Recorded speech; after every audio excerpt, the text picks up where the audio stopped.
Hello guys, welcome to another quick review, another vlog. Welcome to 5th generation hobby shop.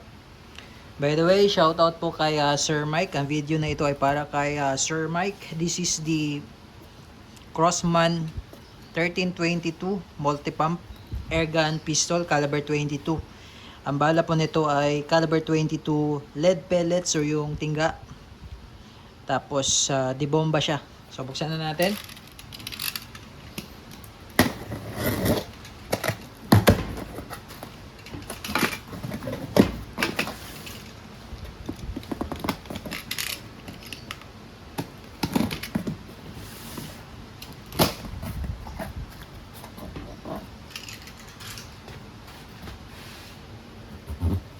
Okay, so ito po yung mga laman ng box. Meron po siyang shoulder stock. Buksan natin. Ano yung tsura?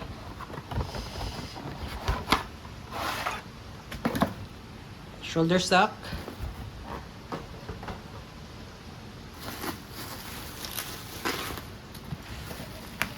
Okay, may kasama na rin po siyang iPro. May kasama na rin pong ammo pouch. Lagayan po ng bala. At may kasama na rin pong 175 shots, 14.3 grains, pointed, caliber 22 pellets. Ayan. Ito po yun. Caliber 22. Pointed or 5.5 mm in diameter. Yan po. Yan po yung caliber 22 lead pellets po. Okay. Ito po yung bala niya. Yan. Ito po yung caliber 22 lead pellets. Yan. So may kasama po siyang 175 pirasong bala. Isang lata po. At ito naman po yung Crossman American Classic Variable Pump 1322 model. Ito po siya.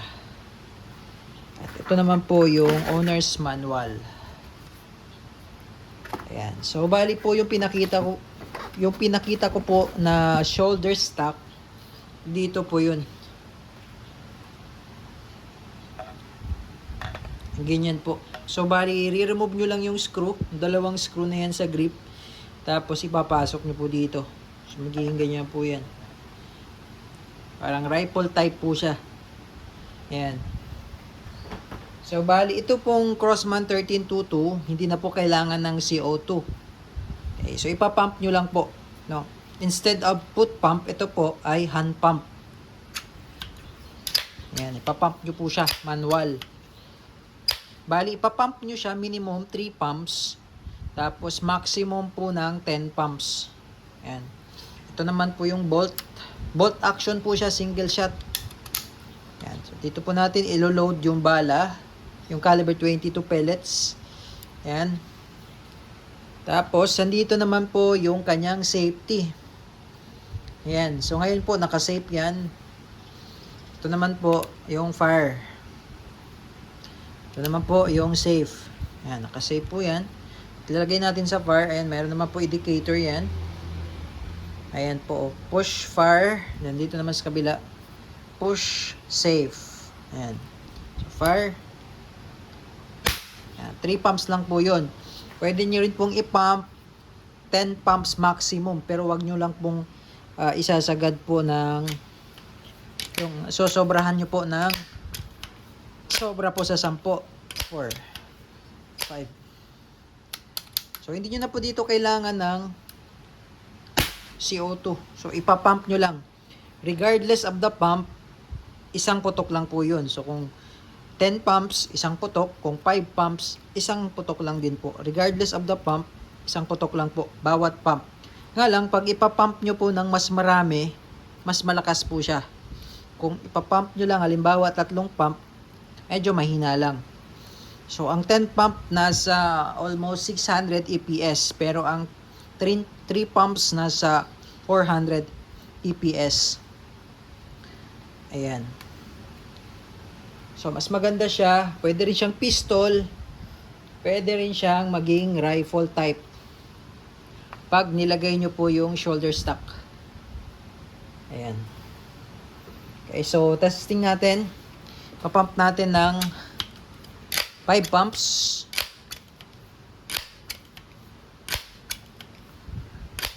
Yun, 5 pumps. Tapos, kasa mo lang. Timbala.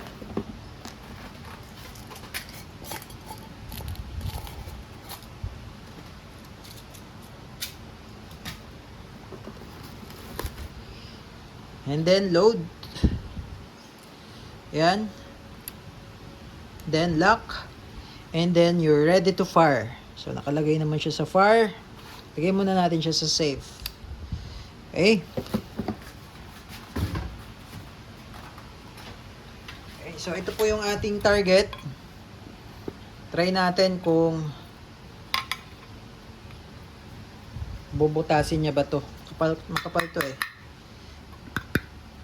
5 pumps. Okay, testing Crossman 1322 multi-pump. Bali, 5 pumps po yung ginawa natin. Okay. Firing.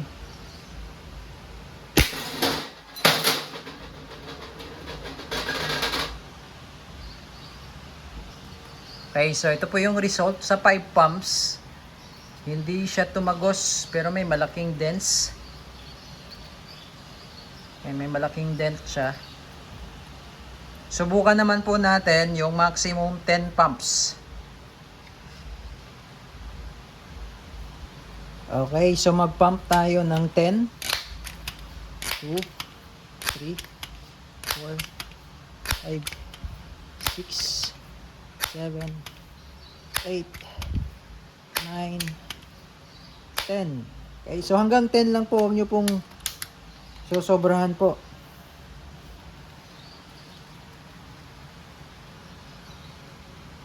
Load bala. Lock.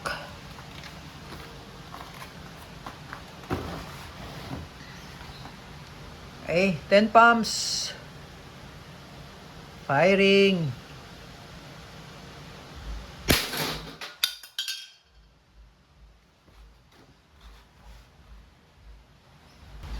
So ito na po, sa 10 pumps lumusot na yung bala. Ito po yung kanina eh. Ayan. So makapal na to na lata. Sa 10 pumps, siguro 7 pumps up to 10 pumps lulusot na yung bala.